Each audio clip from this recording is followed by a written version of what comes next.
सभी विद्यार्थियों को मेरा नमस्कार। कक्षा 10 के लिए हमारा आज का टॉपिक है framing questions and tag questions. ये टॉपिक इसी वर्ष पाठ्यक्रम में जोड़ा गया है। कक्षा 10 के पाठ्यक्रम में नया टॉपिक है। इस टॉपिक का डबल इम्पोर्टेंस है आपके लिए। इसका दूसरा इम्पोर्टेंस आपके लिए है कि जितने भी सीन पेसेज आते हैं, अनसीन पेसेज आते हैं, तो प्रत्येक WH वर्ड का आपको पता रहे कि उसका उत्तर क्या होता है। और ये जो टॉपिक है ये एग्जाम में तो आपको करना ही है। कक्षा 10 के लिए मोस्ट इम्पोर्टेंट है, इसी वर्ष जोड़ा गया है। लेकिन इस टॉपिक को पढ़ने के बाद में सीन पेसेज और अनसीन पेसेज को हल करने में भी आपको हेल्प होगी। तो आइए आज का टॉपिक प्रारंभ करते हैं, framing questions and tag questions. तो डियर फ्रेंड्स, आज का टॉपिक है framing questions and tag questions. इसमें हम पहले लेंगे फ्रेमिंग क्वेश्चंस और इसके बाद में टेक क्वेश्चंस। फ्रेमिंग क्वेश्चंस का मतलब होता है क्वेश्चन फ्रेम करना, उत्तर से प्रश्न बनाना। अब फ्रेमिंग क्वेश्चंस दो प्रकार के हैं आपके कोर्स में। Number 1, yes no type. Yes no type की पहचान होती है हेल्पिंग वर्ब या मॉडल्स से प्रारंभ।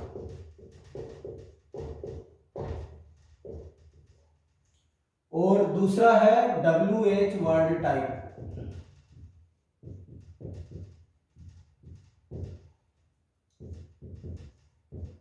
WH वर्ड टाइप की पहचान होती है WH वर्ड से प्रारंभ।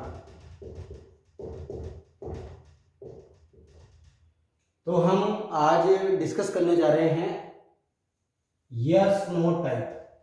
आज हम देखेंगे यस नो टाइप जो कि प्रारंभ होता है हेल्पिंग वर्ब से या मॉडल से। तो अब देखते हैं इसका रूल 1। तो रूल 1 में सबसे पहले आपको ये एग्जाम्पल देखना है कि इस प्रकार से मैं दो आंसर्स लिख रहा हूं कि yes he is a student, और दूसरा एग्जाम्पल है no he is not a student. अब ये दोनों आंसर्स हैं।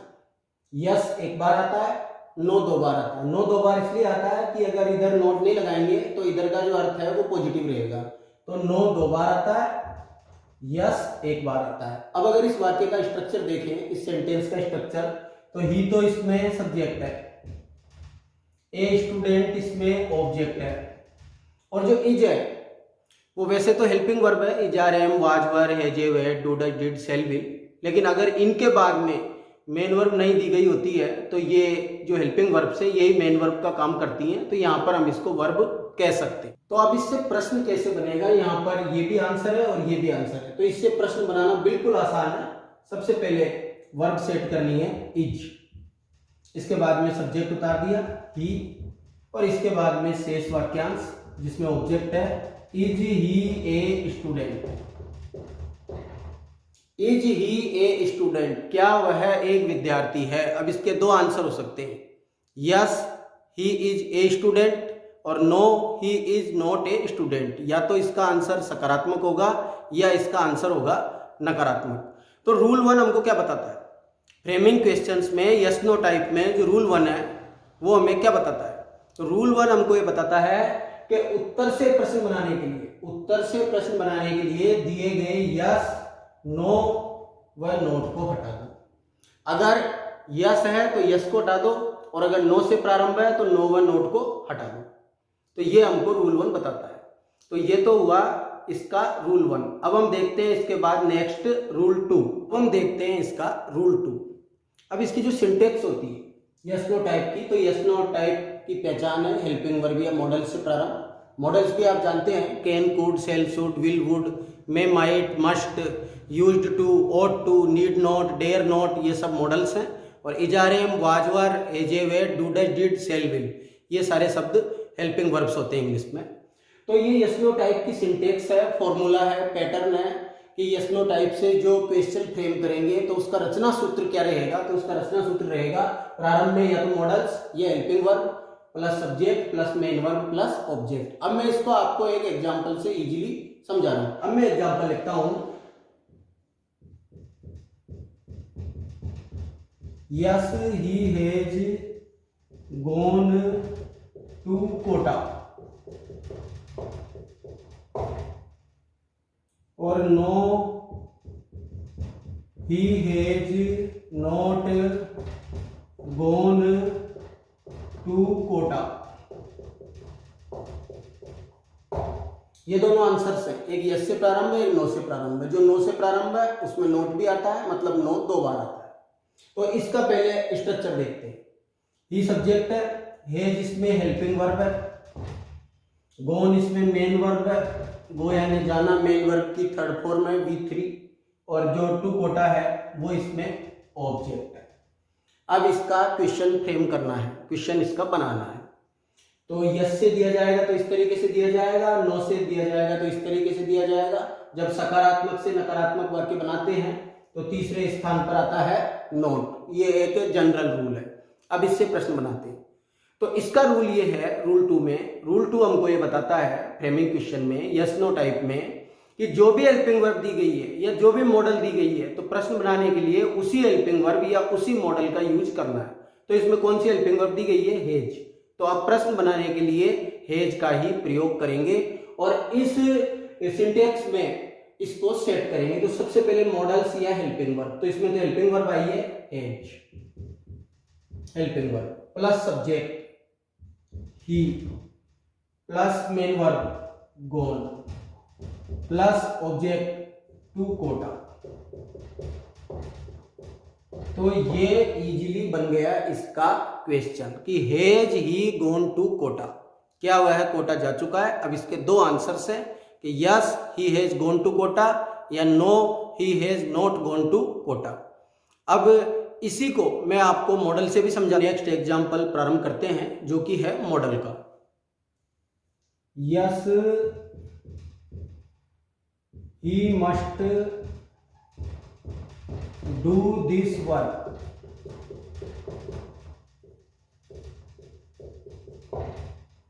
और नो फिर वही comma he must not do this work. अब इस सेंटेंस का पैटर्न क्या है? ही तो सब्जेक्ट है, मस्ट मॉडल है, डू मेन वर्ब है। करेक्ट फॉर्म्स का रूल है कि मॉडल प्लस V1, मॉडल के बाद हमेशा मेन वर्ब की फर्स्ट फॉर्म आती है, तो इसमें डू है, और दिस वर्क है ऑब्जेक्ट। तो रूल 2 हमको ये बताता है कि जो भी हेल्पिंग वर्ब दी गई है उसी का यूज करना है प्रश्न बनाने के लिए, या जो भी मॉडल दी गई है उसी का यूज करना है प्रश्न बनाने के लिए। तो अब इसका क्वेश्चन कैसे फ्रेम होगा? मस्ट, सबसे पहले मस्ट लिखना है क्योंकि मॉडल्स या HV, तो इसमें मॉडल है must he do this work, must he do this work. ये बन गया इसका क्वेश्चन। तो रूल 1 में तो था कि उत्तर में दिए गए यस नो व नोट को हटा दो, और रूल 2 हमको यह बताता है कि जो भी हेल्पिंग वर्ब दी गई है आंसर में या जो भी मॉडल दी गई है आंसर में, प्रश्न बनाने के लिए उसी हेल्पिंग वर्ब का या उसी मॉडल का यूज करना है। अब इसके बाद में हम देखेंगे रूल 3 जो मोस्ट इंपॉर्टेंट रूल है। रूल 3 मोस्ट इंपॉर्टेंट है, इसका अत्यधिक इंपॉर्टेंस है। ये मैं आपको इजी वे में समझाने की कोशिश कर रहा हूं कि यदि आंसर में HV नहीं दी गई है, यदि आंसर में HV नहीं है तो प्रश्न बनाने के लिए अपनी तरफ से डू डज व डिड का यूज करना है। अब डू डज व डिड का यूज कैसे करना है ये मैं आपको एक टेबल से समझा रहा हूं।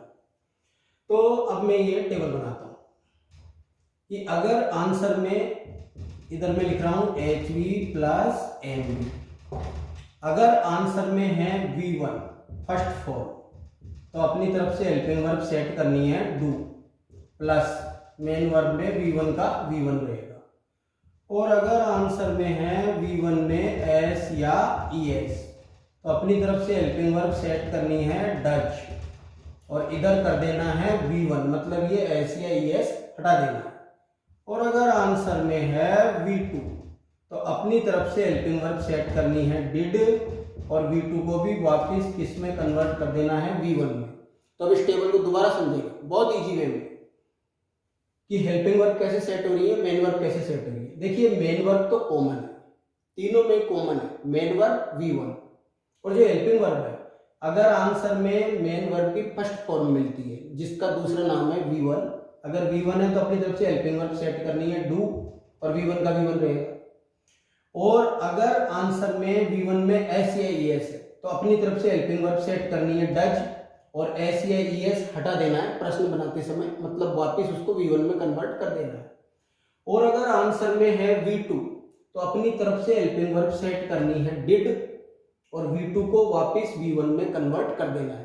तो ये टेबल है, मोस्ट इंपॉर्टेंट टेबल है। जितने भी क्वेश्चंस की लर्निंग आप करते हो तो उनमें डू, डज और डिड इनका प्रयोग बहुत ज्यादा मिलता है, और डू, डज और डिड में से भी सर्वाधिक प्रयोग मिलता है डिड का। तो मैंने आपको पहले ही बताया था कि ये टॉपिक दोनों प्रकार से इंपॉर्टेंट है, उत्तर से प्रश्न बनाना और प्रश्न से उत्तर।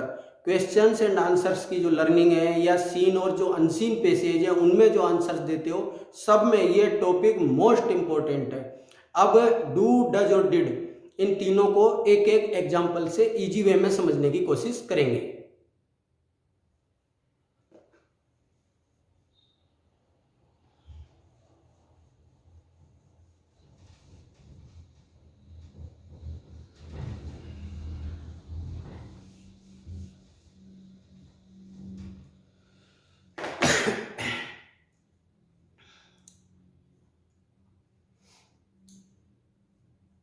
तो अब देखते हैं एग्जाम्पल्स। अब मैं लिख रहा हूं कि yes he goes to Kota,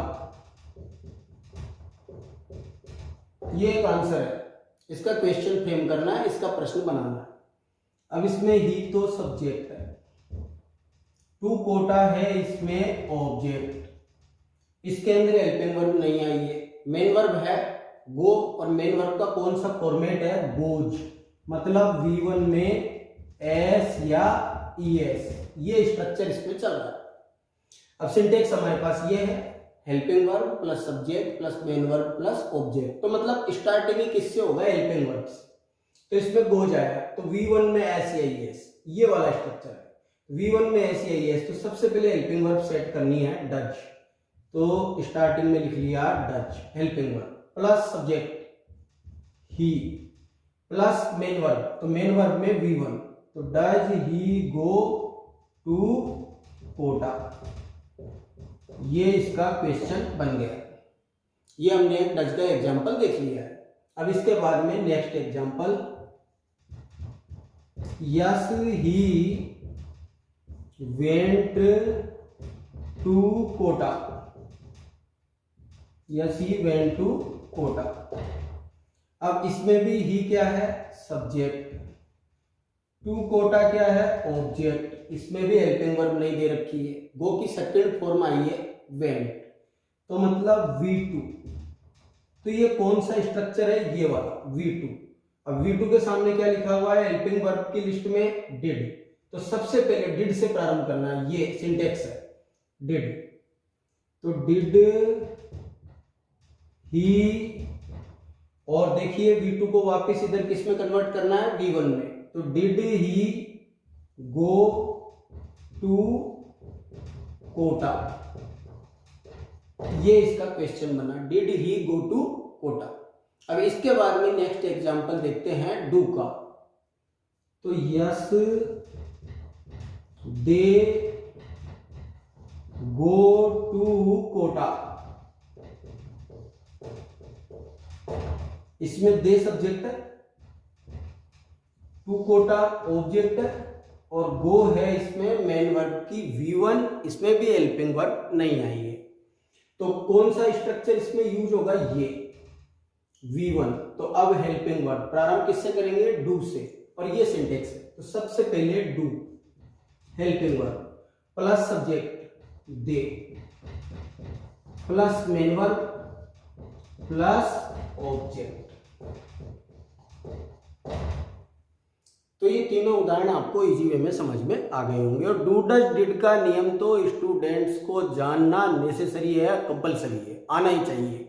हर जगह ये नियम काम आता है। मैं फिर एक बार एक्सप्लेन करूंगा दोबारा कि अगर आंसर में V1 है तो हेल्पिंग वर्ब सेट करनी है डू, V1 का V1 रहेगा। अगर आंसर में V1 में SEIS है तो हेल्पिंग वर्ब सेट करनी है डच, और SEIS को हटा देना है, इधर V1 कर देना है वापस। और अगर आंसर में है V2 तो हेल्पिंग वर्ब सेट करनी है डिड, और V2 को V1 में चेंज कर देना है। अब दोबारा से ये तीनों उदाहरण एक बार फिर देखेंगे, अच्छी तरह समझ में आपको आने चाहिए।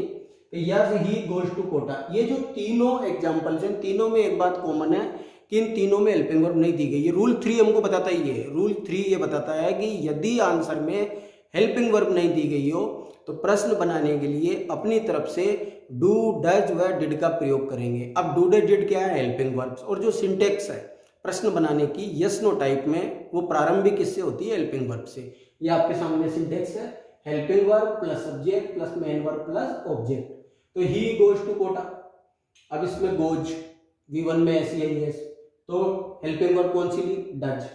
तो does he go to Kota. इससे नेक्स्ट सेंटेंस में वेंट मतलब सेकंड फॉर्म आई है, तो अपनी तरफ से हेल्पिंग वर्ब कौन सी ली? Did. Did he go to Kota. और इसके बाद में जो नेक्स्ट सेंटेंस है उसमें गो है, V1 फर्स्ट फॉर्म, तो अपनी तरफ से हेल्पिंग वर्ब कौन सी ली? डू।